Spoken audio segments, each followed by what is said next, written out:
Nagpa-tone down nga ako ng kulay ng buhok nung nakaraan. Pinaghalong brown and violet nga ito kaso naglighten agad. Ayaw ko na talaga ng mga light colors na kulay ng buhok kaya ito na nga ni. Wala na akong no choice kung hindi bumalik sa color black. Actually sa personal hindi naman siya black na black kasi may mga brown pa rin. Ano yung sa tingin yung mas bagay? Magandang buhay, mga pakada. Pagising ko nga kanina umaga ito nga yung bumungad sa akin. Ay Diyos ko, napakakalat din eh. Parang gusto ko na lang din talagang bumalik sa pagtulog. Charis. Siyempre hindi naman pwede yon at tayo isang nanay. Madalas talaga dito na naglalaro si Aki sa mini sala namin sa second floor. Hinahayaan lang din talaga namin na magkalat siya kaysa naman manood lang ng TV. Madalang na nga lang din kasi siyang manood ng TV pero nag-iPad siya. Pero ang ginagawa nga lang niya ay naglalaro siya ng games. Sa lahat ng gadgets namin dito sa bahay ay burado na nga yung YouTube. Kung manonood man siya, sa TV na lang namin siya pinapanood para kontrolado namin kung ano yung napapanood niya. Alam niyo ba, nakakatulong talaga itong blackout curtain sa pagharang ng lamig ng aircon. May mga kaunting butas pero hindi naman malakas sa kuryente. Alam niyo ba, last month ay nasa 2,000 plus nga lang yung bill namin. Tapos ngayong August ay nasa 3,600. Hindi rin naman namin masyadong binubuksan itong aircon dito sa mini sala dahil meron din naman kaming aircon sa kwarto. Paglikpit ko nga ng mga toys ni Aki, diniretso ko na nga rin sa paglilinis dahil ginanahan ako dito sa aming bagong wireless vacuum.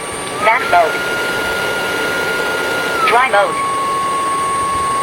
Ang kinagandahan nga nito ay wet and dry vacuum na to. So habang nagva-vacuum ka, parang nagmamap ka na rin. O diba tignan nyo at medyo basa nga yung floor. Tapos nakakatayo siya mag-isa kahit hindi mo isandal. Nandito nga pala sa likod yung water tank. Masa-separate naman yung clean and dirty water dyan. Bago nga ako bumaba, nag-ipit muna ako dahil pagkainit-init, babe. Habang pababa nga ako ay eto na nga yung bumungad sa akin. Diyos ko day, eto na naman tayo sa mga kalat. To be honest, kami ni Daddy Eros, hindi naman kami mayat-maya naglilinis. Kasi syempre meron din kami mga errands na dapat gawin. Tapos syempre may anak ka pang makulit. So minsan hindi talaga kami nakakapagligpit. Pero dahil palagi kami nagva-vacuum. Tignan nyo naman yung pawis ko. O diba tagaktak talaga. Eto namang mga nuts ay nilagay muna ni Daddy Eros dito dahil meron nga siyang ginawa doon sa may coffee nook. Tapos itong tatlong pechay naman ay gagawing kimchi ni Daddy Eros. Di ko na nga rin talaga kinaya ang init kaya ito at magre-refresh muna ako. Di pa rin kasi kami kumakain ng lunch dyan mga sis at inuna ko talaga maglinis ng bahay. Kaya ito at iinom muna ako ng Shepo Apo juice. Sa loob nga pala ng isang pack na yan ay may 10 sachet na tig 15 grams. Mixed berries nga pala yung flavor nito at ang sarap talaga. Yung effect nga pala nito sa akin hindi na ako magki-crave ng kung ano-ano pa. Tapos konti na lang din yung makakain ko since parang feeling full na ako after kong inumin to. Niinom ko nga itong Shepo Apo juice kasabay ng pagka-calorie deficit namin ni Daddy Eros. Kaya itry nyo na rin mga sis. Isang linggo na nga rin palang absent si Aki gawa ng ubo at lagnat niya. Nilagnat kasi siya nung Friday last week. Tapos nung Tuesday pina-check up namin siya sa pedia niya at ang sabi 3 to 5 day bed rest daw si Aki. Kaya ito at in-email ko nga sa school yung excuse letter at med cert niya. May bagong bili nga rin pala akong tumbler. From Hailey nga ito mga sis at color gray naman yung napili ko. Napaka-aesthetic ng color na to in fairness. May Owala tumbler nga ako na color pink at nagustuhan ni Aki uminom doon dahil meron na nga rin kasamang straw. Kaya ito at binilhan ko siya ng sa kanya. Grabe, ang ganda ng color mga sis at hindi kayo magsisisi. Nag-request nga rin pala si Aki ng popcorn kaya ito at nagsalang na ako dito sa aming popcorn maker. Less hassle na rin talaga magluto ng popcorn dahil dito. O diba, sarap na sarap siya. O siya,